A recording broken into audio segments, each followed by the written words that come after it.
Fish for Jimmy by Katie Yamasaki. When Taro and Jimmy went to the ocean, Taro would tell Jimmy about the fish. The fish had taught Taro how to swim, he said. Jimmy hoped that one day he would be as strong and smart as Taro, and he too would learn the ways of the fish and the ocean.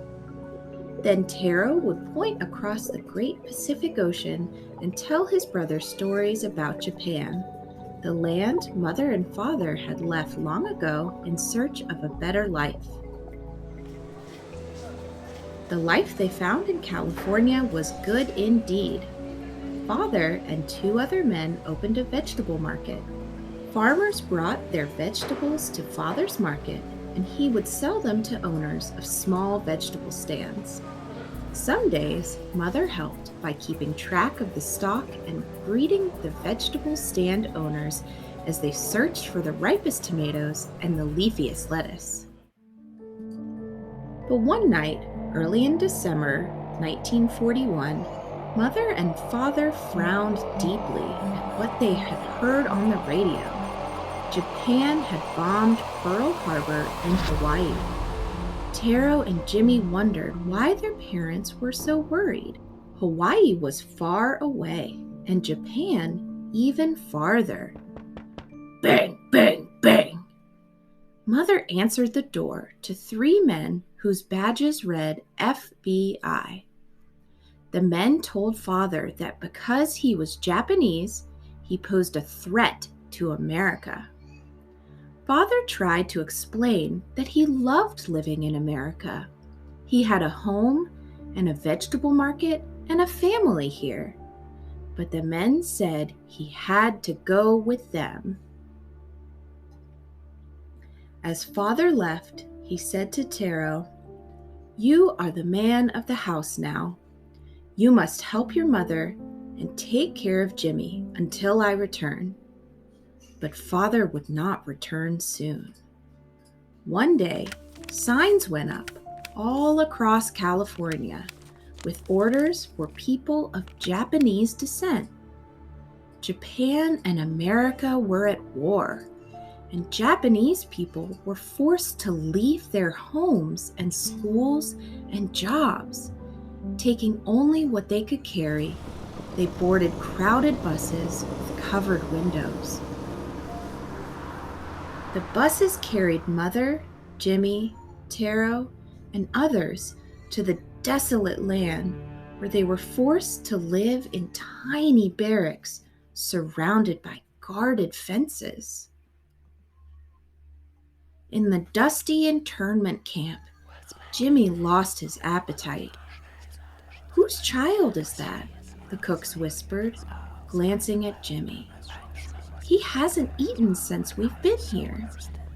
Mother bowed her head in shame and desperation. Meal after meal, day after day, Mother tried to get Jimmy to eat. "It's delicious today, Jimmy. I promise. Now open wide." Then Taro tried. Jimmy refused Taro too. Jimmy didn't understand why his family couldn't be together at home near the Pacific Ocean.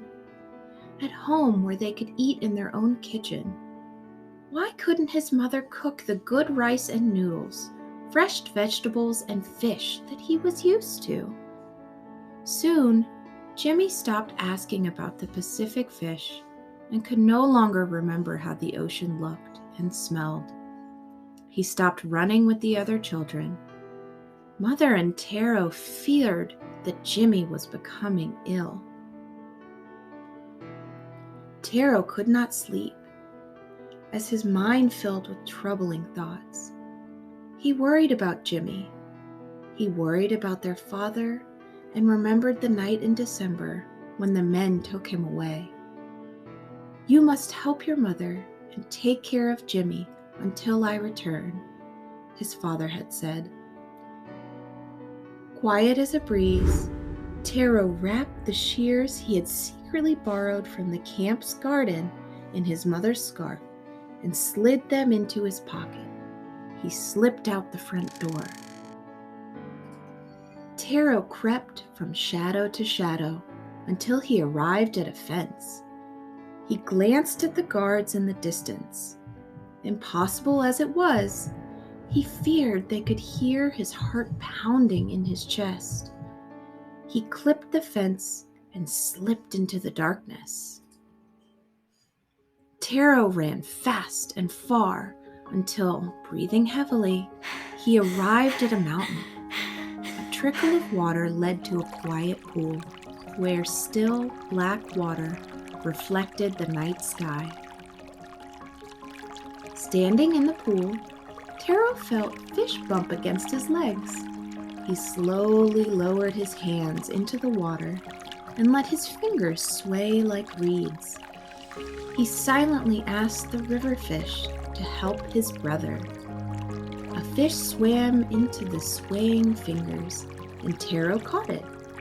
He caught another and another until he had 7 fish for Jimmy. With the fish wrapped in his mother's scarf, Taro retraced his steps. He felt the fresh air of freedom. The cool mountain air was so different from what he breathed in the barracks. Back at camp, he slipped through the hole in the fence and once again crept from shadow to shadow back to his prison home. In the morning, there was fish for Jimmy. As Mother cooked the fish in the barrack, Taro's belly rumbled. He realized how much he too had missed the fresh food of home. "Are these Pacific fish?" Jimmy asked. "Did they come from far away like us?" Mother laughed as Jimmy ate at last. Taro had forgotten the sound of his mother's laugh, and it was beautiful.